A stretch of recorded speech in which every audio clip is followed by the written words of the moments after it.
सद्गुरुनाथ महाराज की जय। हरे नमः।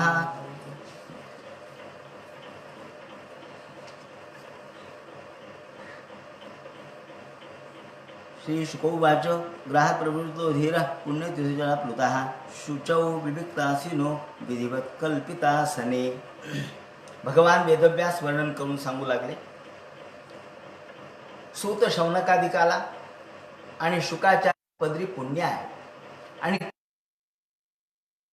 आज तुला नारायण भगवंताची आठवण, परमार्थाचा लाभ, संत सज्जनाचा लाभ झालेला आहे। त्यासाठी तुला मी आता सांगतो की कशा पद्धतीने या धारणा करावी, ध्यान करावं आणि अष्टांग योग कसा साधावा हे मी तुला सांगतो। भगवंताच्या नामामध्ये तल्लीन होता होता आपल्याला मुक्त होता येतं, पण त्यासाठी आधी काही बाहेर पडावं।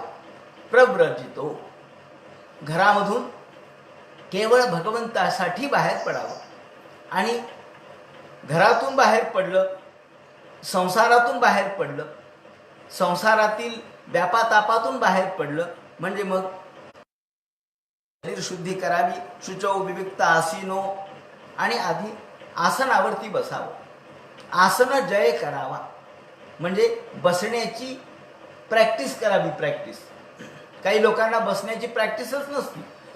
10 मिनिटं बसलं तर गुडघे दुखायला लागतात, कंबर दुखायला लागते। का म्हणले, सवयच नाही राहिली। या ठिकाणी हळूहळू हळू प्रॅक्टिस केली पाहिजे आणि बसण्याची सुद्धा प्रॅक्टिस आहे। अर्धा तास बसू नये, त्यांनी गोंधळात बसू नये, म्हणून शुचौ शुद्ध आसनावरती बसावं। मग ते शुद्ध आसन कोणतं?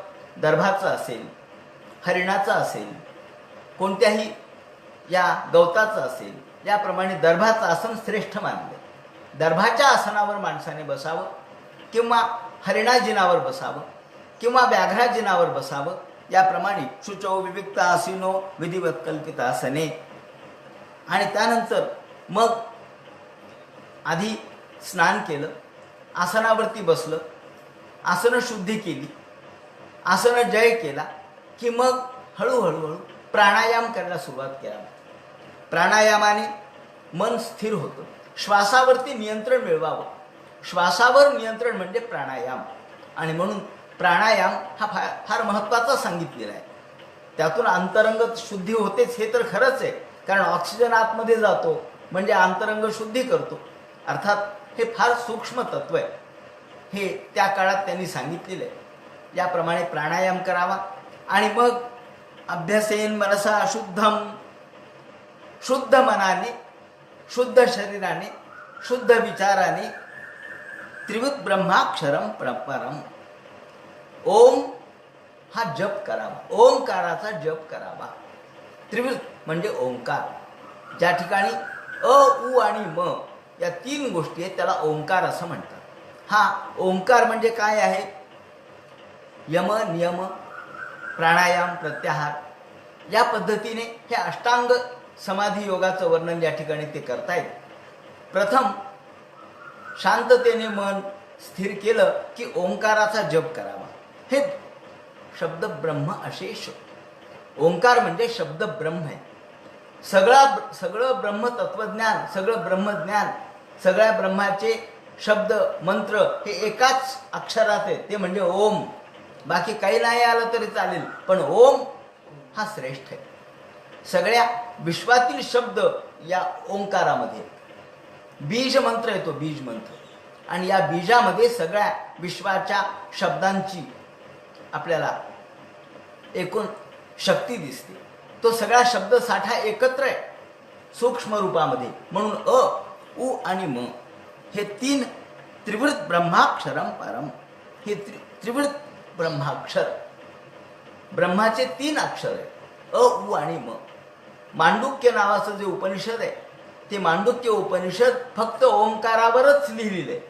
ओंकाराची शक्ती काय, ओंकाराचं महात्म्य काय, ओंकार म्हणजे काय याचं विवेचन त्यामध्ये केलेलं आहे।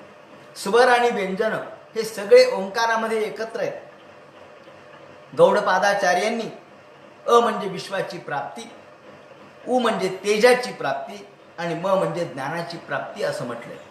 ओंकार हे जे 3 शब्द आहेत अ उ म एकत्र आलेले, त्यामध्ये अ म्हणजे विश्वाची प्राप्ती, उ म्हणजे तेजाची प्राप्ती आणि म म्हणजे ज्ञानप्राप्ती असं गौडपादांचं विवेचन आहे. त्यानंतर मांडव्य उपनिषदामध्ये अ उ आणि म याचं विवेचन करताना भूर्भुव स्वाहा आपल्या ज्या व्याहृती आहेत, व्याहृती म्हणजे भूर्भुव स्वाहा, त्याला व्याहृती म्हणतात. या व्याहृती भू भू आणि स्वाहा ही जागृत स्वप्न आणि सुषुप्ती याचं प्रतीक आहे.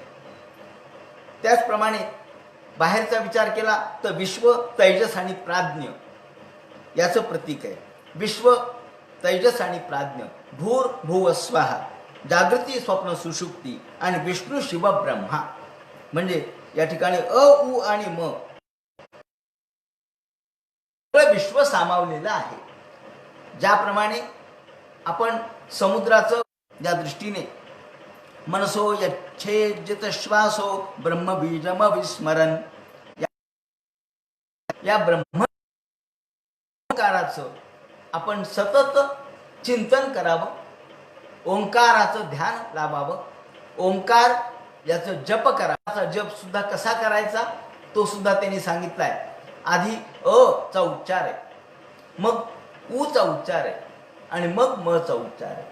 आणि अ चा उच्चार मग त्याच्यातूनच ऊ निर्माण झाला पाहिजे आणि म नी धारे धिया, त्यासाठी धी म्हणजे बुद्धी. बुद्धी स्थिर करायला पाहिजे. बुद्धी स्थिर यासाठी करायची की स्थिर बुद्धीतूनच भगवंताचं दर्शन घडू शकतं. ज्याप्रमाणे आपण पाण्यामध्ये प्रतिबिंब पाहतो, पण जर पाणी हालत असेल तर प्रतिबिंब नीट दिसत नाही. पाणी हालायला लागलंय तर प्रतिबिंबही हालतं. मग आपल्याला प्रतिबिंब पाहायचंय तर स्थिर पाणी पाहिजे. म्हणून मन देखील स्थिर पाहिजे आणि स्थिर मनामध्येच ईश्वराचं प्रतिबिंब पडू शकतं. म्हणून ध्यारे धिया, आपल्या मनाला स्थिर करण्याचा, मन आनंदामध्ये तल्लीन होतं. हळूहळू आपण या 4 अवस्था पार केल्या, शुद्धी केली, शरीर शुद्धी, आसनजय, प्राणायाम आणि ओंकाराचा जप करत करत गेलं म्हणजे आपोआपच मनाला आनंद होत राहतो, मनाला आनंद वाटू लागतो. या ठिकाणी प्रत्याहार, प्रत्याहार म्हणजे विषयापासून मन बाजूला करणे, त्याला प्रत्याहार म्हणतात. म्हणून आधी ध्यान, आधी धारणा, मग ध्यान, मग प्राणायाम, प्रत्याहार. याप्रमाणे आपण हळूहळू भगवंताशी एकरूप होऊ लागतो आणि जसा जसा भगवंताशी एकरूप मनाची स्थिती होऊ लागते तसा तसा आनंद होत राहतो. यत्र प्रसिद्धती, मनाला खूप आनंद प्राप्त होतो. आनंद हेच मनाचं खरं खाद्य आहे. आनंदात धेवही जातानी, हे विश्व आनंदातून निर्माण झालं, हे जीव आनंदातून निर्माण झाले, म्हणून सर्वत्र आनंद भरलेला आहे. या दृष्टीने ते म्हणतात पदम तत्परमं विष्णुर मनो यत्र प्रसिद्धती. त्या ठिकाणी विष्णूचं पद आहे. हे आनंद म्हणजेच विष्णूचं दर्शन. आनंद प्राप्त होणे म्हणजे विष्णूचं, आणि विष्णू हा आनंद रूपातच आहे. सत चित आणि आनंद हे त्याचं स्वरूप आहे. त्यामुळं सच्चिदानंद स्वरूप असल्यामुळं हा आनंदाचं आपल्याला दर्शन घडलं, आनंदाचा साक्षात्कार घडला. आनंदू हो माये गोपाळू हो, सबाई अभ्यंतरी अवघा परमानंद हो. असा आनंदाचा साक्षात्कार झाला की तोच गोविंद आहे, तोच ईश्वर आहे, तोच भगवंत आहे. म्हणून रजस्तमोभ्यामाक्षिप्तम विमूढम मनात्मनः. याप्रमाणे हे राजा, तू अशा पद्धतीने हळूहळू मनाला सवय, ध्यानाची सवय लाव. ध्यानामध्ये हळूहळू भगवंताचं जे काही विराट स्वरूप आहे ते डोळ्यासमोर आण. म्हणजे हीच खऱ्या अर्थानं भक्तीचं लक्षण आहे. योगिनो भक्ती लक्षण, योग्यांचे हे भक्ती लक्षण आहे. भक्ती म्हणजे जोडणे, भक्ती म्हणजे आपण भगवंताशी जोडलं जाणे. ज्याप्रमाणे आपण एखादं वायर जोडतो, वीज जिथे तिथेच असते, पण वायर जोडल्याबरोबर लाईट लागते. का हो, कशी काय लाईट लागली? आतापर्यंत नव्हती लागली. वायर तुटलं होतं. वायर जोडलं की लाईट लागली. वायर जोडलं की पंखा सुरू झाला. मग काय नव्हतं? जोडलेलं नव्हतं. योग म्हणजे जोडणे आणि भक्ती योग म्हणजे भक्तीने भगवंताला जोडणे, भगवंताशी तादात्म्य पावणे. याला म्हणतात भगवंताशी कनेक्शन जोडलं पाहिजे. हो, हे कनेक्शन फार महत्वाचं आहे. जर कनेक्शन डिस्कनेक्ट झालं की झाली दुःखाला सुरुवात. म्हणून डिस्कनेक्ट होता कामा नये, कनेक्ट झालं पाहिजे. प्रत्येक गोष्टीमध्ये आपण कनेक्ट झालं पाहिजे, जुळलं गेलं पाहिजे. या दृष्टीने इथं तर आनंदाशी जुळलं जाणे, आनंदाशी जोडलं जाणे, आनंदाशी एकरूप होणे. आणि म्हणून हा आनंद भगवंताचं स्वरूप आहे. हे भगवंताचं स्वरूप असल्यामुळं आनंदो ब्रह्मेति व्यजनात् असं तैत्तिरीय उपनिषदामध्ये म्हटलंय की आनंद हेच ब्रह्म आहे. ब्रह्म वेगळं काहीच नाहीये. आनंदो ब्रह्मेति व्यजनात्, आनंद हेच ब्रह्म आहे. आनंदादेव खल्व इमानी भूतानी जायन्ते. आनंदातूनच या सर्व विश्वाची निर्मिती झाली. आनंदातूनच सगळं विश्वातील जडजीव जंतू जन्माला आले. आनंदादेव खल्व इमानी भूतानी जायन्ते. त्याचप्रमाणे आनंदातूनच ते जन्माला येतात, आनंदातच वाढतात आणि आनंदातच विलीन होतात. म्हणून माणसाचा, जीवाचा खरा उत्कर्ष आनंदात आहे. जीवाचं खरं ध्येय आनंद स्वरूप प्राप्त करणे. म्हणून हा आनंद आपल्याला प्राप्त होण्यासाठी आधी धारणा केली पाहिजे आणि मग ध्यान केलं पाहिजे. हे ध्यान काय? यथा संधार्यते ब्रह्मन धारणा यत्र संमता या दृशी वाहरे दाशो पुरुष मनोमलम. पुरुषाच्या मनाचं मळ. मळ काय हो? मनाचा कोणता मळ असतो? शरीराचा मळ जसा असतो, कपड्यांना जसा मळकटपणा असतो, मळकटपणा जसा घरादारावरती धूळ साठली म्हणजे मळकट झालं, वस्तूवर धूळ साठली म्हणजे मळकट झालं. एखादं तांब्याचं पातेलं किंवा एखाद्या पितळाचं पातेलं त्यावरती कळंक आला म्हणजे ते मळयुक्त झालं. तसं मनाचा मळ कोणता आहे? मनाचा मळ हा आपल्या सगळ्या विकारांचा आहे. विकारयुक्त झालं म्हणजे ते मळालं. मन हे विकाराने मळतं. मन हे राग, लोभ, क्रोध, भय याने मळतं. यातून ते मुक्त होण्यासाठी आपल्याला आधी धारणा आणि मग ध्यान केलं पाहिजे. आधी धारणा यासाठी की धारणा याचा अर्थ आपण उभं राहणे. सोप्या शब्दात सांगायचं तर धारणा म्हणजे उभं राहणे. एखादा लहान मुलगा आहे, तो उभाच राहत नाही. मग तो उडी कसा मारणार हो? नाही, अजून कसा उडी मारेल? अजून त्याला उभाच राहता येत नाही. मग हळूहळू हळूहळू तो रांगत रांगत रांगत मग उभा राहायचं शिकतो. मग 2 पायावरती हळूहळू उभा राहतो की पटकन खाली बसतो, पुन्हा उभा राहतो, पुन्हा खाली बसतो. अजून चालू शकत नाही का? पावलं टाकायल्यावर पडेल. हळूहळू हळू उभा राहतो. आता उभा राहायला का? मग आता पावलं टाकेल. मग हळूहळू एक एक पावलं टाकतो आणि मग उडी मारू शकतो. मुलगा कधी उडी मारतो? मुलगी कधी उडी मारते? जेव्हा ती उभी राहते, उभा राहायला शिकते, तेव्हा ती चालायला शिकते आणि मग उडी मारते. म्हणजे धारणा म्हणजे उभं राहणे. आधी आपण अजून झोपलेल्याच अवस्थेत आहे. अजून आपण रांगणाऱ्याच अवस्थेत आहोत. या ठिकाणी रांगणारी अवस्था म्हणजे आमच्या मनाची अवस्था. शरीराने आपण खूप मोठे आहेत, 60-60 वर्षाचे झालो, 70 वर्षाचे झालो, पण अध्यात्माच्या क्षेत्रात आपण रांगत आहोत. अजून आपण उभे नाही राहत. मग हळूहळू उभे राहू म्हणजे धारणा. आणि मग उभं राहिल्यानंतर आपल्याला समर्पणाची भावना जेव्हा आपण करू तेव्हा ते ध्यान झालं. ध्यान म्हणजे समर्पण आहे. मनाचं समर्पण म्हणजे ध्यान. मनाचं भगवंताशी केंद्रीकरण म्हणजे ध्यान. म्हणून आधी उभा राहायला शिकलं पाहिजे, मगच तो उडी मारू शकतो. म्हणून आधी स्वधा आणि मग स्वाहा. आधी धारणा आणि मग ध्यान. याप्रमाणे जितासनो जितश्वासो. मग हळूहळू अष्टांग योग सांगायला त्याने सुरुवात केली. आधी जितासनो, आसन जय करा, मग प्राणायाम करा, श्वासावर नियंत्रण मिळवा, सगळ्या लोकांच्या पासून आपलं मन बाजूला करा. जितसंगो, कोणाचीही संगती नको, कोणाचाही सहवास नको, कोणाचीही सोबत नको. कारण योगी हा एकटाच पाहिजे. योगी हा एकटा पाहिजे तरच त्याला योग साधना करता येते. म्हणून जितेंद्रिय, आपल्या इंद्रियावर नियंत्रण करा. डोळ्यावर, कानावर, शरीरावर, सगळ्यात म्हणजे मनावर. मनावर नियंत्रण केलं की सगळ्यावर नियंत्रण केल्यासारखंच आहे. जेव्हा तुम्ही जिव्हा जिंकता, जिते रसे. आपण इंद्रिय पण जिव्हा जिंकली नाही, उपयोग नाही. नवीन काहीतरी खावंसं वाटतं, चटावलेली असते ती रसाना आहे ना, रसाच्या मागे धावते. म्हणून जिते रसे, जितम सर्वम जिते रसे. रसना जिंकली म्हणजे सगळं जिंकलं. म्हणून उपस्था आणि रसना या दोन गोष्टी जिंकल्या म्हणजे सगळं काही जिंकलं. स्थूले भगवत रूपे मन सौंधारे धिया. याप्रमाणे हळूहळू मनाला सवय लागली पाहिजे. मनाला कधी सवय लागेल? मनाला तेव्हा सवय लागेल जेव्हा आपण हळूहळू त्याचा प्रयत्न करू. सहज आपोआप मनाला सवय लागत नाही. याप्रमाणे मग आता विराट स्वरूपाचं दर्शन, विराट स्वरूपाचं विवरण या ठिकाणी करायला सुरुवात केली की मग आधी धारणा झाल्यानंतर मग ध्यान. कशाचं ध्यान करा? तर विराट स्वरूपाचं. या ठिकाणी अंडकोशे शरीरेस्मिन सप्तावर्ण संयुते.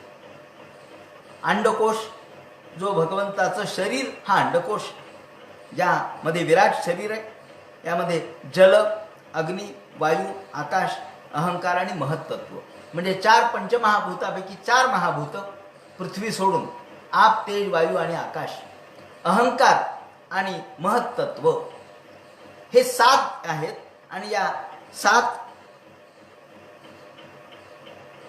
आणि प्रकृती या 3 गोष्टी म्हणजे 4 महाभूत, अहंकार, महत्त्व आणि प्रकृती या सर्व 7 जणांचा मिळून भगवंताचा देह बनलेला आहे. वैराज पुरुषो यशो भगवान धारणाश्रय.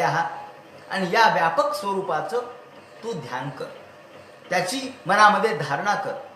या सगळ्या विश्वामध्ये भगवान कसा भरलेला आहे त्याचा विचार कर.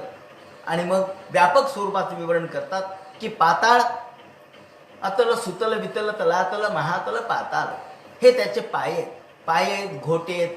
त्याच्या पायाचं वर्णन, मग ते तळपाय असतील, घोटे असतील, पिंढरे असतील, इथपर्यंतचं वर्णन. पातालमे तस्य पादमूलम पठंती पार्श्वे प्रमिम रसातलम.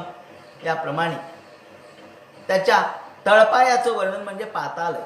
पाताळ हे त्याचं तळपाय आहे. आणि रसातल हे या ठिकाणी पार्श्वी प्रपदे रसातलम. या ठिकाणी वरती महातल आहे. त्यानंतर गुल्फ म्हणजे ज्या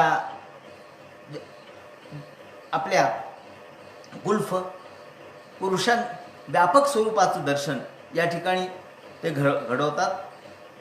भगवंताच्या महितल हे पायाच्या पिंडांचं, त्याचं तलातल, अतल, वितल, भूतल अशा पद्धतीचं वर्णन पूर्ण पायाचं केलेलं आहे.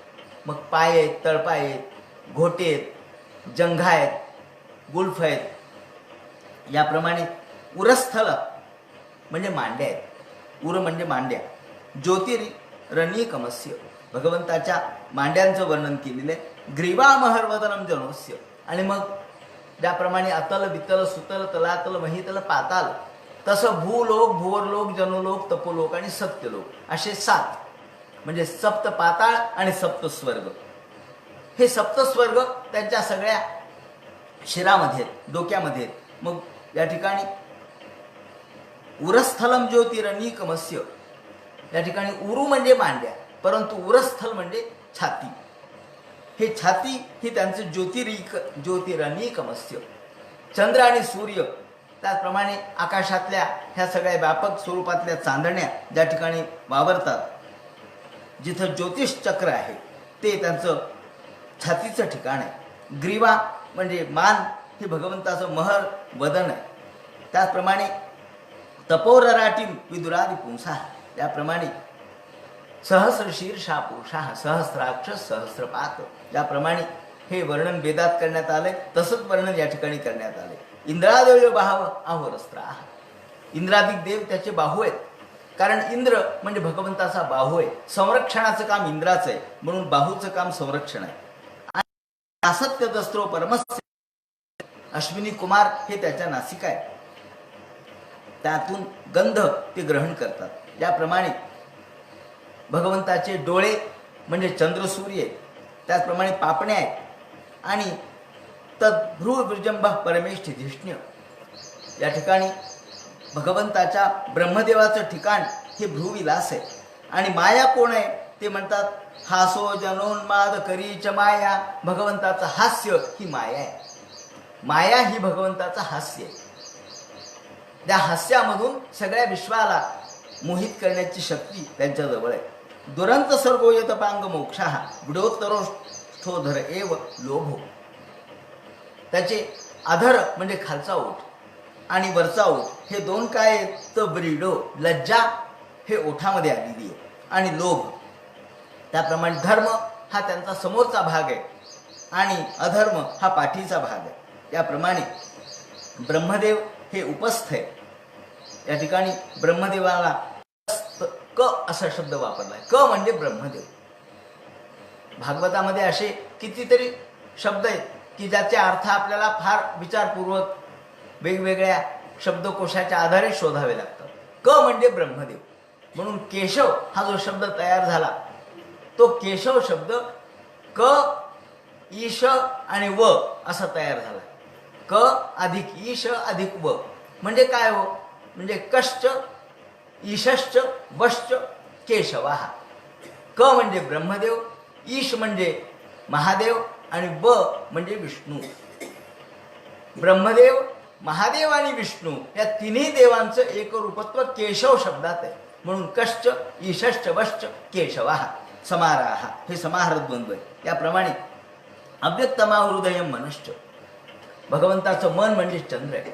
आपल्या सहस्रशीर्ष या वेदांच्या मध्ये जे वर्णन करण्यात आलंय त्या वेदांच्या वर्णनामध्ये चंद्रमा मनसो जाता चक्षुष सूर्यो अजायता, भगवंतापासून हे व्यापक विराट स्वरूपापासून त्याच्या मनातून चंद्र निर्माण झाला, चक्षुपासून सूर्य निर्माण झाला असं वर्णन आहे. त्याप्रमाणे आपण जे वेगवेगळे न्यास करतो त्या न्यासामध्ये सुद्धा आपण आपलं शरीर, आपण जे न्यास करतो पूजेच्या वेळेला, लघुन्यास असो महान्यास असो, त्यामध्ये आपलं शरीर हे ब्रह्माशी आपण एकरूप करत असतो. आपल्या शरीराची जुळवणी ब्रह्माशी करतो. व्यापक जे विराट ब्रह्माचं स्वरूप आहे त्याच्याशी आपलं पंचमहाभूतात्मक शरीर आपण जुळवतो, त्याला म्हणतात न्यास. न्यास म्हणजे जुळणे. आपण न्यास हा शब्द आपण वापरतो आणि पूजेच्या आधी आपण न्यास करतो. आणि या वेळेला इंद्रो मे बलक्षिता बलं हृदय मयी अहम अमृते अमृतम ब्रह्मणी, किंवा आपण इंद्रामध्ये बल आहे, ते बळ माझ्यात आहे आणि म्हणून मी इंद्र स्वरूप आहे.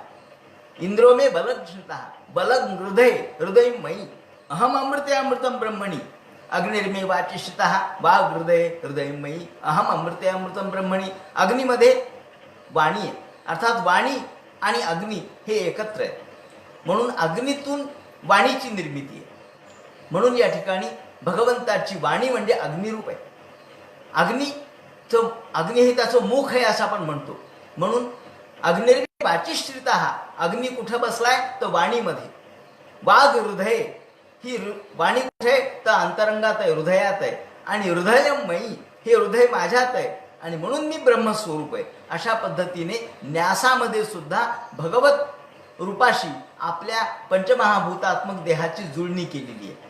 म्हणून पिंडी ते ब्रह्मांडी जे म्हणतात ते या ठिकाणी आपल्याला दिसेल. त्याप्रमाणे विज्ञान शक्ती महिमा अमनंती, विज्ञान शक्ती असलेला भगवान या ठिकाणी त्याचं चिंतन तू कर. यातून सर्व विश्व निर्माण झालं. जे चराचर विश्व आहे ते भगवंतातून निर्माण झालं. आणि अश्वाश्व इतर गजा नखानी सर्वे मृगा पशव श्रोणी देशे वयांसी तद्व्याकरणम विचित्रम. पशु पक्षी यांचे जे आवाज आहेत, यांचे जे शब्द आहेत ते सुद्धा भगवंतापासून निर्माण झाले. आणि त्याप्रमाणे गंधर्व, विद्याधर, चारण, अप्सरा हे विविध भगवंताच्या शरीरातून निर्माण झालेले. त्याचप्रमाणे हे चातुर्वर्ण्याची निर्मिती सुद्धा भगवंतापासून झाली. नानाभिध विधाभिज्य गणोपपन्नो द्रव्यात्मक कर्म वितान योग. आणि कर्म वितान योग, हा कर्म वितान योग म्हणजे काय? या ठिकाणी यज्ञामध्ये सर्व द्रव्य यांचा विनियोग झाला पाहिजे. आपल्या सर्व गोष्टींचा विनियोग यज्ञामध्ये झाला पाहिजे. म्हणून द्रव्यात्मक कर्म वितान योग. वितान म्हणजे यज्ञ. यज्ञ सर्वश्रेष्ठ अशा प्रकारचा योग आहे. यज्ञ ही सर्वात श्रेष्ठ अशा प्रकारचा कर्म आहे. आणि ज्या कर्मामध्ये सर्व जीवनातील जे काही आपण प्राप्त करतो त्याचा विनियोग झाला पाहिजे. म्हणून द्रव्यात्मक कर्म वितान योग. आपलं यज्ञ संस्कृती ही सर्वात श्रेष्ठ संस्कृती आहे. यज्ञामध्ये हवन सांगितलंय, यज्ञामध्ये समर्पण सांगितलंय, यज्ञामध्ये अहमपासून आपण मुक्ती मिळवतो. इदं न मम असं आपण म्हणतो इंद्राय स्वाहा इंद्राय इदं न मम, अग्नये स्वाहा अग्नय इदं न मम, प्रजापतये स्वाहा प्रजापतय इदं न मम. हे माझं नाही, हे प्रजापतीचं आहे. हे माझं नाही, हे इंद्राचं आहे. हे माझं नाही, हे सूर्याचं आहे. म्हणजे हे सगळं विश्वातल्या देवतांचं आहे, माझं नाही. आणि मी केवळ उष्ण म्हणून वापरतोय, हे माझं नाही. या ठिकाणी अहंकारापासून निवृत्त होण्याचं काम यज्ञाने केलं. यज्ञाने अहंकाराला तिलांजली दिली. म्हणून यज्ञ ही संकल्पना फार सूक्ष्म आहे. वेदामध्ये यज्ञ संकल्पना आली आहे, गीतेमध्ये सुद्धा वेगवेगळे यज्ञ संकल्पना आपल्याला दिसते. कशाचं हवन करावं तेही सांगितलंय. प्राणामध्ये कशाचं हवन करावं, मनाचं हवन कशात करावं, याप्रमाणे करता करता शेवटी म्हणून माऊलींनी या या यज्ञाला इतक्या उच्च दर्जा म्हणजे पाहिजे असं बारकाईने जरा केला. नमन त्याला नमन, याप्रमाणे प्रत्येकाला नमन केलेलं आहे. आणि त्याच्या नंतरच्या उत्तर भागामध्ये चमक आहे. चमक म्हणजे मागितलेलं आहे. एकाने असं विचारलं, का हो म्हणे तुम्ही तर म्हणता की वेदामध्ये निस्पृहता आहे, वेदामध्ये सर्व समर्पणाची भावना आहे, मग या ठिकाणी मागितलं कशाला? या ठिकाणी ऋषींनी तर मागितलं म्हणे. मी म्हटलं काय मागितलंय? म्हणे गिर्यष्टमे पर्वताष्टमे सिकताष्टमे वनस्पतयष्टमे सीसंचमे त्रपुष्टमे लोहंचमे औषधीष्टमे कृष्णपच्चंचमे कृष्णपच्चंचमे. हे मला सगळं पाहिजे. मे म्हणजे मला, हे मला पाहिजे. काय पाहिजे? गिरी पाहिजेत, पर्वत पाहिजेत, समुद्र पाहिजे, नद्या पाहिजेत, हिरण्यंचमे त्रपुष्टमे पशवष्टमे पशु पाहिजे, नटवांचमे धेनुष्टमे वासरं पाहिजेत, गायी पाहिजेत, बैल. कशाला पाहिजे तो म्हणले? तुम्ही तर म्हणता ना ही वैदिक संस्कृती ही निरीच्छ आहे, मग पाहिजे कशाला? मी त्यांना म्हणालो तुम्ही अर्धवट वाचलं, त्याच्या पुढे वाचा. ते म्हणे पुढे काय? पुढे पहा, हे कशासाठी पाहिजे? यज्ञो यज्ञेन कल्पेताम. हे सगळं यज्ञासाठी पाहिजे. हे सगळं स्वार्थासाठी नाही पाहिजे, घर भरण्यासाठी नाही पाहिजे. पुढे त्यांनी सगळं यज्ञो यज्ञेन कल्पताम, प्राणो यज्ञेन कल्पताम, मपानो यज्ञेन कल्पताम, व्यानो यज्ञेन कल्पताम, चक्षुर यज्ञेन कल्पताम, श्रोत्रम यज्ञेन कल्पताम. अहो आमचे डोळे यज्ञासाठी आहेत, कान यज्ञासाठी आहेत, मन यज्ञासाठी आहे, आणि यज्ञ सुद्धा यज्ञासाठी. आता सांगा यज्ञाशिवाय दुसरं काय राहिलं या ठिकाणी? म्हणून सगळं समर्पण कशासाठी आहे? ते यज्ञासाठी आहे. म्हणून या ठिकाणी यज्ञ ही एक व्यापक संकल्पना आहे. हे विश्व हाच एक यज्ञ, हा विश्व यज्ञ आहे. आणि म्हणून सर्व यज्ञासाठी समर्पित केलेलं आहे. या दृष्टीने वितान योग, हे वितान योग आहे. हा यज्ञ हा श्रेष्ठ दर्जाचं कर्म आहे. आणि म्हणून या सन्निवेश कथितो मया ते संधार्यते स्मिन् वपुषे स्थविष्ठे. याप्रमाणे सगळ्याचं श्रेय यज्ञामध्ये असल्यामुळं अशा पद्धतीची धारणा तू कर. आणि धारणा केल्यानंतर भगवंताचं ध्यान, ह्या विराट स्वरूपाचं ध्यान कर. आणि विराट स्वरूपाचं ध्यान करत करत करत गेलं म्हणजे तुला सगळ्या विश्वामध्ये ईश्वर आहे हे दिसेल. ईश्वर कुठे आहे हे शोधायची गरज नाही. अहो सगळीकडेच ईश्वर आहे. तो आकाशामध्ये पाहिलं तर या आकाशामध्ये त्याचं स्वरूप आहे. चंद्र सूर्य हे त्याचं स्वरूप आहे, दिशा हे त्याचं स्वरूप आहे. प्रत्येक कणाकणामध्ये जर ईश्वर असेल तर मग ईश्वर नाही अशी जागा कोणती राहील? याप्रमाणे मन तुझं सगळं व्यापक झालं. आधी विराट स्वरूप का सांगितलं? त्याचं कारण असं आहे की जोपर्यंत आपण आधी मोठ्याचा विचार करत नाही तोपर्यंत आपल्याला लहान गोष्ट लक्षात येत नाही. आधी जेव्हा लहान मुलगा शाळेत जातो तेव्हा तो एक केवढा काढतो? पाटीभर एक काढतो. का बरं? जोपर्यंत लिहिता येत नाही तोपर्यंत अक्षर मोठंच असतं. अ केवढं काढतो? अ सुद्धा मोठंच काढतो, सगळ्या पाठीभर अ. आणि मग त्याला सांगतात गिरवा. अ ला गिरवत राहा, पूर्ण पाठीभर अ, पूर्ण पाठीभर एक. आणि मग पुढे तो मॅट्रिकला जातो, SSC. आता एक किती काढतो? छोटा. कसं काय म्हणले? त्यावेळेला तो वहीभर एक काढला. त्यावेळेची माझी स्थिती अज्ञानावस्थेतली होती. म्हणजे सुरुवातीच्या काळात आपण मोठ्या गोष्टीचा विचार करतो, स्थूल रूपाचा विचार करतो. सांगायचं तात्पर्य असं आहे की सुरुवातीला स्थूल रूप आहे आणि मग स्थूलाकडून आपल्याला सूक्ष्माकडे जायचं असतं. नेहमी ज्ञानाची पद्धतच ही आहे. कोणतंही ज्ञान असो, आधी स्थूलाकडून सूक्ष्माकडे जावं लागतं, आधी मोठ्याकडून लहानाकडे यावं लागतं, आधी व्यापकतेकडून सूक्ष्मतेकडे यावं लागतं. या दृष्टीने म्हणून व्यापक विराट स्थूल स्वरूपाच्या भगवंताचं विवरण केलेलं आहे. संधार्यतेस्मिन् वपुषे स्थविष्ठे. हे भगवंताचं जे विराट वपू आहे, विराट शरीर आहे, ते विराट शरीर तुझ्या मनामध्ये स्थिर कर. आणि मग मन स्वबुद्ध्या न यतोति किंचित.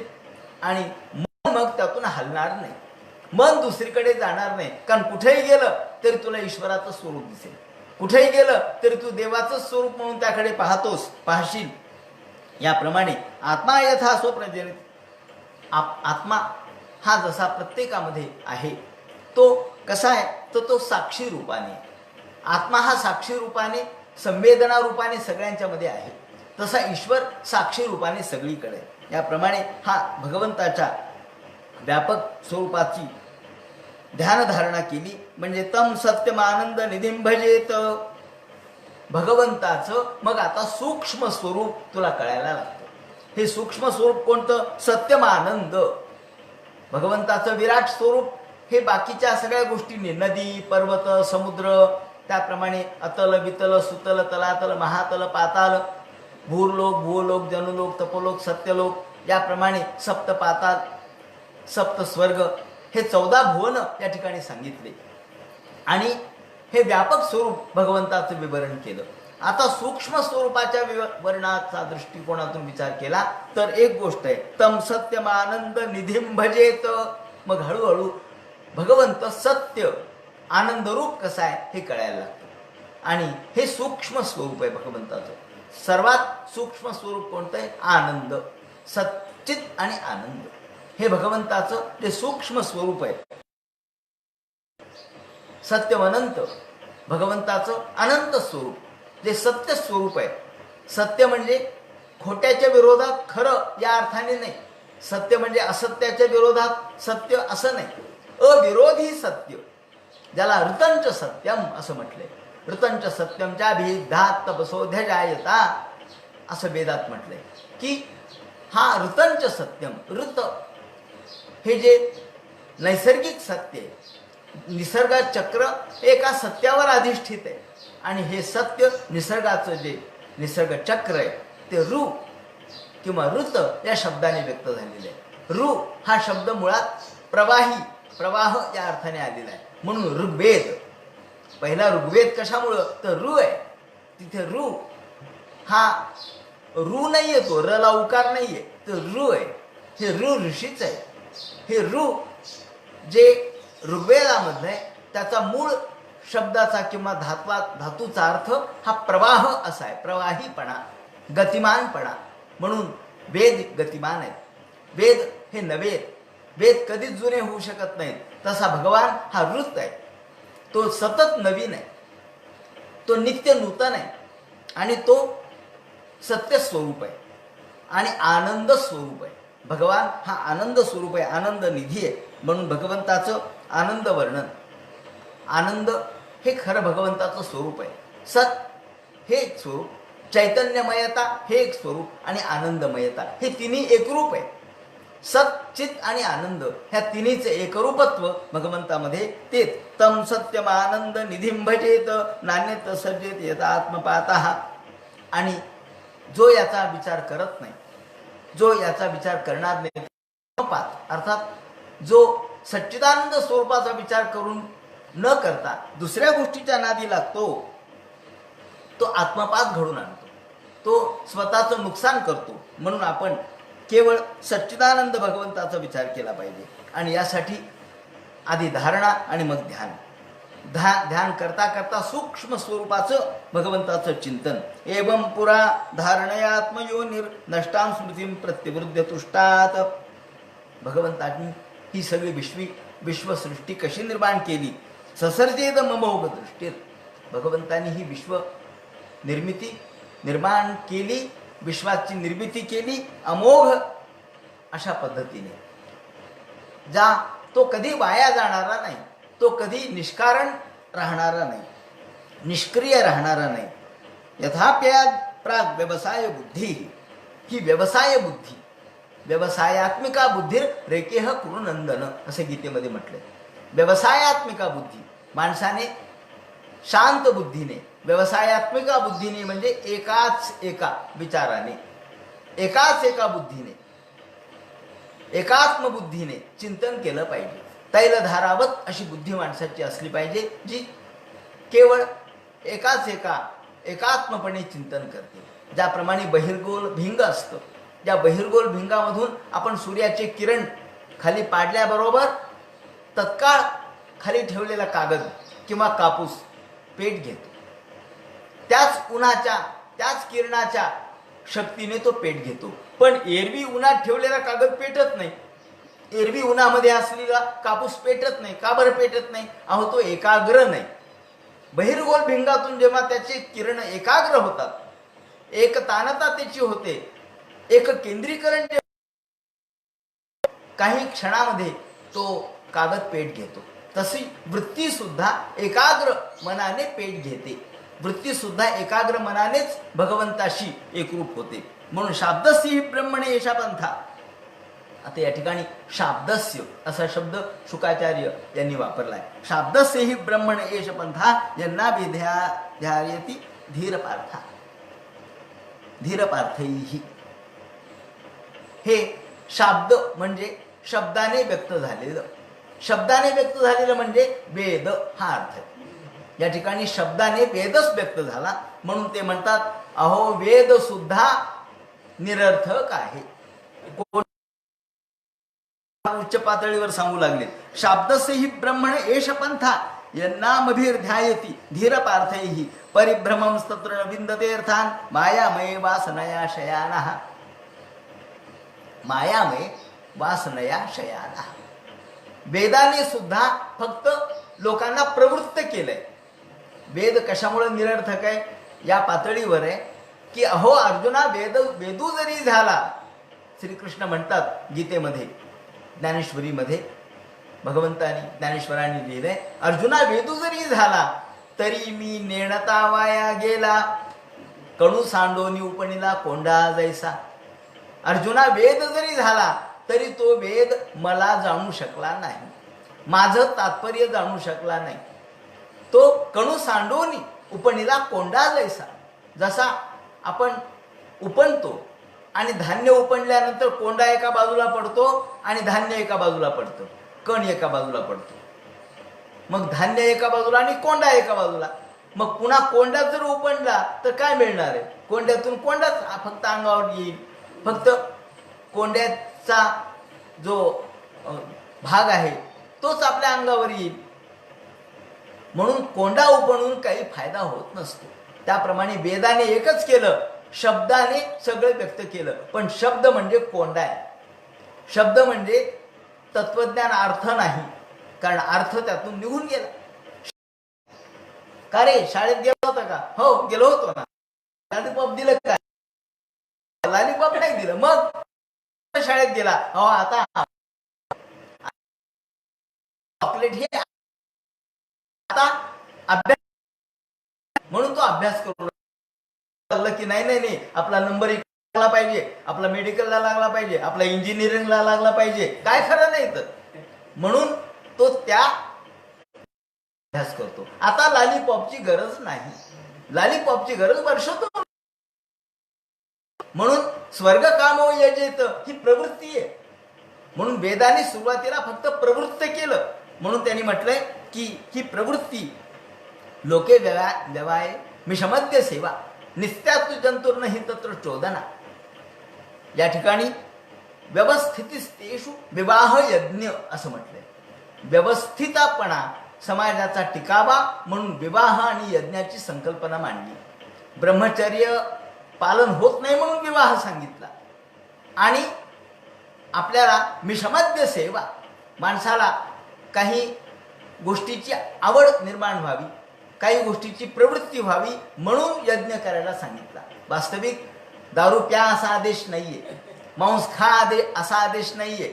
आता लोक म्हणतात आता श्रावण आला बाबा, श्रावण आला, मग दिव्याच्या अमावस्याला गटारी अमावस्या म्हणायला लागले. अहो गटारी अमावस्या कशाची? नाही नाही, आता श्रावणात काय प्यायचंय का? अहो पण तुम्हाला प्यायला सांगितलं कोणी? श्रावणात नाही, कधीच पिऊ नका ना. पण निदान श्रावणात पिऊ नका हा अर्थ आहे. पण याचा अर्थ असा नाही की श्रावणात पिऊ नका आणि बाकी एरवी कधीही प्या, असा अर्थ नाही. पण लोक काय करतात, अर्थाचा अनर्थ करतात. म्हणून अमावस्याला गटारी अमावस्या म्हणायला लागले. अहो दिव्याची अमावस्या आहे ती, दिव्याची अमावस्या आहे. आणि दारू प्यावी असा आदेश कुठेच नाहीये, दारू प्यावी असं कुठंच सांगितलं नाही. मग श्रावणातच वर्ज करावं, बाकीच्या एरवी 11 महिने प्यावं का? नाही नाही नाही, कधीच पिऊ नये. पण जर तुम्हाला शक्य होत नसेल तर निदान श्रावण पाळा हा अर्थ आहे. पण आपण निदान गेलो विसरून, त्याचं निदानाचं निदान त्याचे जे कामापुरतं संसार करावा, कामापुरतं पाहिजे तेवढा करावा. जसं उदाहरण तर आपण एखाद्या ठिकाणी गावाला निघालोत म्हणजे एखादी बस लागलेली असते, आपण त्या बसमध्ये जागा पकडतो, जागा रिझर्व करतो. आणि बसल्यानंतर एक गृहस्थ येतो, तो बसतो तुमच्या जागेवर. अहो म्हणे माझं रिझर्वेशन आहे, उठा तुम्ही. तो म्हणतो बघू द्या. अहो खरंच रिझर्वेशन आहे याचं. मग तो बाजूला जातो आणि तो रिझर्व केलेल्या जागेवर बसतो. रिझर्व केलेल्या जागेवर बसल्यानंतर त्याचं गाव येतं, त्याचं गाव आल्यानंतर तो उतरतो. आता म्हणतो गाव माझ्या जागेवर बसू नका, माझं रिझर्वेशन आहे. अहो तुझं गाव आलं संपलं. आपण आपली जागा कुठपर्यंत रिझर्व केली? आपलं गाव येईपर्यंत. गाव आल्यानंतर उतरल्यानंतर हे म्हणतो का की नाही नाही माझ्या जागेवर बसू नका बरं का, रिझर्व आहे. अरे काय करायची रिझर्व आता? म्हणून आपण तोपर्यंतच या ठिकाणी संसार करावा जोपर्यंत आपलं काम होत नाही. कामापुरतं आपण पाहावं, आपल्या पायापुरतं पाहावं, पुढचा विचार करू नये. म्हणून वामनांनी 3 पावलं जागा मागितली. माझ्या पायापुरती मला जागा पाहिजे बुवा, मला बसण्यापुरती जागा द्या. आपल्या कामापुरतं आपण पाहावं. म्हणून ते म्हणतात यावदर्था स्यादप्रमत्व व्यवसाय बुद्धी. माणसाने केवळ आपल्या कामापुरता विचार करावा, संसार कामापुरता करावा, संसारात राहावं. ते म्हणतात की ज्याप्रमाणे पाण्यात नाव असते, ती पाण्यात नाव असते, तसं आपण संसारात राहा. पण नावेत पाणी शिरू देऊ नका, तसं मनात संसार शिरू देऊ नका. संसारात राहा पण संसार शिरू देऊ नका. रामकृष्ण परमहंस म्हणायची नेहमी की पाण्यात नाव असते पण नावेत पाणी शिरू देऊ नका. त्याप्रमाणे आपल्या नावेत पाणी शिरलं, आपल्या नाकात वारा शिरला म्हणजे आपण जसा स्वैराचार करतो तसा नाकात वारा शिरू देऊ नका. याप्रमाणे सिद्धे न्यायार्थे नवत यत्र परिश्रमम तत्र समीक्षमाणः सत्यां क्षितौ किं किशपौ प्रयासैर बाहो स्वसिद्धे उपबर्हणे किम. या ठिकाणी आता शुकाचार्य आपल्याला देवानी सगळं काही व्यवस्थित करून पाठवलंय, देवानी आपल्याला परिपूर्ण करून पाठवलंय. आपण कुठेच अपूर्ण नाही. या ठिकाणी पहा न्यूनगंड आपला घालवलाय बरं का, शुकाचार्यांनी न्यूनगंड घालवलाय.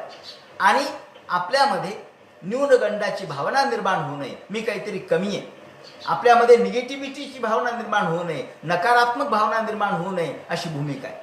की मी काही कमी आहे, मला काही येत नाही, म्हणून आपण दिव्यांगांना सुद्धा दिव्यांग शब्द का वापरला? निगेटिव्ह नको, अपंग शब्द नको. का? अपंग शब्दाने अप म्हणजे इंद्रिय काहीतरी, इंद्रियाची शक्ती कमी आहे असा अर्थ होतो. तसं नाही, तुमच्यामध्ये आहे शक्ती, दुसरीकडे ती शक्ती गेलेली आहे. म्हणून दिव्यांग या ठिकाणी त्यांच्यामध्ये सुद्धा निगेटिव्ह नकारात्मक भावना निर्माण होऊ नये, तर सकारात्मक भावना निर्माण व्हावी. म्हणून ही सकारात्मकता या ठिकाणी त्यांनी सांगितली की अहो देवाने आम्हाला काय कमी केलं? देवाने सगळं सर्व परिपूर्ण आपल्याला पाठवलंय. आपल्याला डोळे आहेत, नाक आहेत, हात आहेत, पाय आहेत, त्याचप्रमाणे सर्व अवयव आहेत. एवढंच कशाला की ज्यामुळे आपण विचार करू शकतो. म्हणजे आपल्यामध्ये काहीच कमी नाही. जीव आणि शिव याच्यात काही कमी नाही. राम आणि आपण याच्यात काय कमी हो? म्हणून आपणच राम आहोत, आपणच आत्मा राम आहोत. म्हणून ते म्हणतात सत्याम क्षितौ किम किशिपो प्रयासे बारहौ स्वसिद्धे ह्युपबरहणे किम.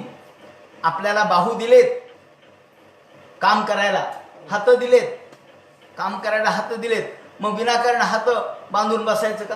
पाय दिलेत मग चाला ना. का हो, पाय दिलेत पण काय चालावंच वाटे ना, मग काय उपयोग आहे तुमच्या पायांचा? म्हणून पाय दिलेत तर चाला, हात दिलेत तर काम करा. उपबरहणे किम. मग हात दिलेत पण ते काही नुसते अंगठ्या घालायला दिले नाहीत, त्या काही नुसते कडे तोडे घालायला दिले नाहीत. हात दिलेत ते काम करायला. गळा दिलाय तो आपल्याला शब्द व्यक्त करायला, पण तो नुसत्या लॉकेट घालून मिरवायला नाही. त्याप्रमाणे ते म्हणतात की आपण भगवंतानी सर्व सिद्ध परिपूर्ण करून आपल्याला पाठवलंय. जीवन धारणेसाठी सगळ्या गोष्टी आपल्याला पाठवलेल्या आहेत, घेऊन पाठवल्यात. सत्यंजलो किम पुरुषान्न पात्र्या. अहो तुम्ही म्हणाला अहो देवाने दिलंय आम्हाला, डोळे दिलेत, कान दिलेत, नाक दिलेत, हात दिलेत, पाय दिलेत, पण समजा भिक्षा मागायची ठरवली तर पात्रच दिलं नाही हो देवानी. ते म्हणे दिले ना, कोणतं पात्र? असा हात करा, झालं पात्र. हो, आपल्याला काय पाणी पिता येत नाही का? आपण ओंजळीने पाणी पित नाही का? हो, ओंजळीने पितो, झालं. तुम्हाला पाणी पिण्यासाठी हात दिलेत, पात्राची गरज नाही. म्हणून सत्यंजलो किम पुरुषान्न पात्र्या. आपल्याला कोणत्याही पात्राची गरज नाही. आणि दिक बलकला दौ. हे दिशा हेच बलकल आहे, दिशा हेच वस्त्र आहे, ते आपल्याला दिलंय. म्हणजे आपल्याला वस्त्राची गरज नाही, आपल्याला अलंकाराची गरज नाही, आपल्याला कोणत्या सांसारिक गोष्टीची गरज नाही, आपल्याला पात्रांची गरज नाही. चिराणी किंपतीनं संती दिशंती भिक्षाम नैवांग्रिपा परिवृत सरितोपि शुचन. अहो कशासाठी आपण याच्या मागे लागलो? या ठिकाणी मुद्दा आजच्या संदर्भात लक्षात घेण्यासारखा असा आहे की एवढ्या उच्च पातळीवर कुणी जात नाही, पण आजच्या संदर्भात फक्त एवढाच मुद्दा लक्षात घ्यायचा की त्यांनी गरजा कमी करायला सांगितलेलं आहे. आज मुद्दा एवढा आहे.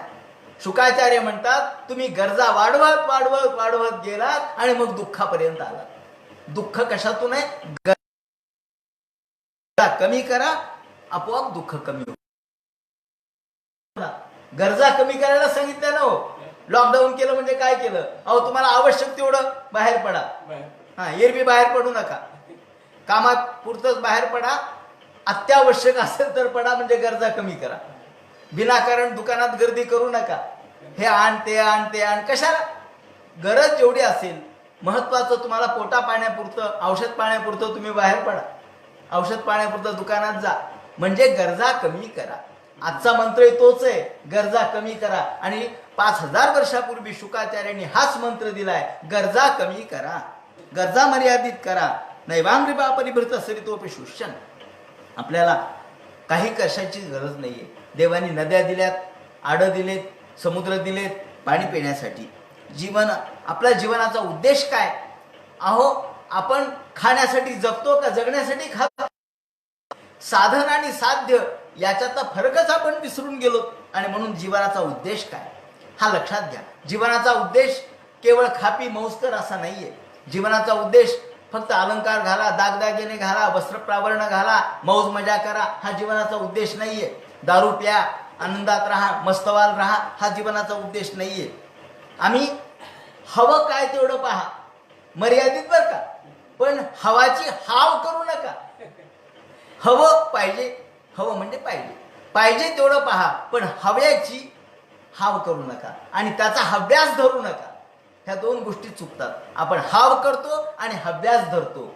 हवं तेवढं पहा, पण हव्याचा हव्यास धरू नका आणि हव्याची हाव करू नका. म्हणून ते म्हणतात वृद्धा गुहा किंवा जितो नोपसन्नान कस्मात भजंती कवयो धन दुर्मदान धान. अहो, कवी म्हणजे मोठमोठे ज्ञानी, भगवंताच्या नादामध्ये तल्लीन असणारे ब्रह्मवेत्ते हे धन दुर्मदान धान, ते धन दुर्मध अशा लोकांच्या नादी लागत नाहीत. ते धनाच्या नादीच लागत नाहीत.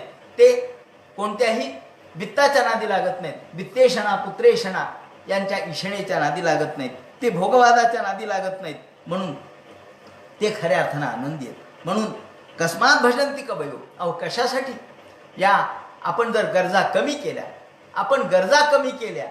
महात्मा गांधींनी सुद्धा फक्त एक पंचा स्वीकारला हो. का बरं? महात्मा गांधी एवढे मोठे बॅरिस्टर झालेले, परंतु त्यांनी हा आदर्श आमच्या समोर घालून दिला की नाही, माणसाला एका पंचावर सुद्धा माणूस जीवन जगू शकतो. म्हणून यामध्ये कुठेही कमीपणा नाही. त्याग हा आमचा आदर्श आहे. त्यागे नैके अमृतत्व मांशु. भोग आमचा आदर्श नाहीये. उपनिषदाने सुद्धा त्यागाला महत्व दिलं, भोगाला नाही दिलं. वेदाने सुद्धा भोगाला महत्व दिलं नाही, त्यागाला दिलं. आणि त्यागातूनच आम्हाला अमृतत्वाची प्राप्ती होते असं. एवं स्वचित्ते स्वतएव सिद्धा. ते म्हणतात स्वतएव सिद्धा, आपण स्वयंसिद्ध आहोत. स्वयंसिद्धा नावाची एक प्रकार आहे. स्वयंसिद्धा, स्वयंसिद्धा म्हणजे मी सिद्ध आहे. आधी तुमच्या मनातला न्यूनगंड काढा की मी कमी आहे, मला हे नाही, मला ते नाही, मला ते नाही. अहो, नाही नाही नाही नाही का करता? आपल्याजवळ सगळं काही आहे. म्हणून स्वयंसिद्ध, आपण स्वतः सिद्ध आहोत, आपण स्वयंसिद्ध आहोत. हा जो पुरुषार्थाचा विचार आहे, हा जो सर्व साधन सामुग्रीने सुसंपन्न असल्याचा विचार आहे, यालाच म्हणतात परिपूर्णता, यालाच म्हणतात सकारात्मक विचार, यालाच म्हणतात न्यूनगंड कमी करणे आणि गरजा कमी करणे. म्हणून गरजा कमी करायला सांगितलं, न्यूनगंड कमी करायला सांगितलं. आणि एवं स्वचित्ते स्वतएव सिद्ध आत्मा प्रियर्थो भगवान अनंतः. आणि आपण स्वयंसिद्ध आहोत. भगवंतांनी मला संपूर्ण परिपूर्ण अर्थाने पाठवून दिलेलं आहे. आता मी कशाच्याही नादी लागणार नाही. बाकी कुठल्याच गोष्टीची मला गरज नाही. अहो, लोक संपत्तीच्या मागे धावतात. माधाव माधाव विनयव दैवम. केवळ दैवात नसलेल्या गोष्टी आपल्याला कधीच मिळत नसतात आणि दैवात असलेल्या कुठेच जात नसतात. म्हणून आपण म्हणतो ना, दैवात जे असेल ते मिळणारच, दैवात नसेल त्याचे धावधाव करून मिळणार नाही. माधाव माधाव विनयव दैवम नो. जो माधाव माधाव करून लक्ष्मीच्या मागे लागतो त्याला कधीच लक्ष्मी प्राप्त होत नसते. म्हणून श्वाधाव मानू न लभेत लक्ष्मी. केवळ कुत्र्यासारखं धावून आपल्याला लक्ष्मी संपत्ती प्राप्त होत नाही. धावाधाव करण्यात अर्थ नसतो. म्हणून या ठिकाणी धन दुर्मदान धान. धनाच्या नादी लागू नका. केवळ अधिकाधिक संपत्तीच्या नादी लागू नका. आपल्याला या अधिकाला कधी समाप्ती नसते. पाहिजे पाहिजे पाहिजे या हव्याला कधीच समाप्ती नसते. म्हणून हव्याचा हव्यास आपण नष्ट केला पाहिजे. ही भूमिका या ठिकाणी शुकाचार्य यांनी परीक्षितीला सांगितली. आता शुकाचार्य परीक्षितीला पुढे भगवंत कसा आहे, त्याचं स्वरूप कसं आहे, त्याचं जे विवरण करतील आणि धारणा कशाची करावी, त्याचं ध्यान मंगल असं भगवंताचं ध्यानमंगल स्वरूप कसं आहे त्याचं जे विवरण करतील तो सगळा भाग उद्या सांगतील. हरे नमः. पुंडलिक वरदे हर विठ्ठल. सीताकांत स्मरण जय जय राम. पार्वती पते हर हर महादेव. श्रीमज्जनार्दन गुरुमूर्तये.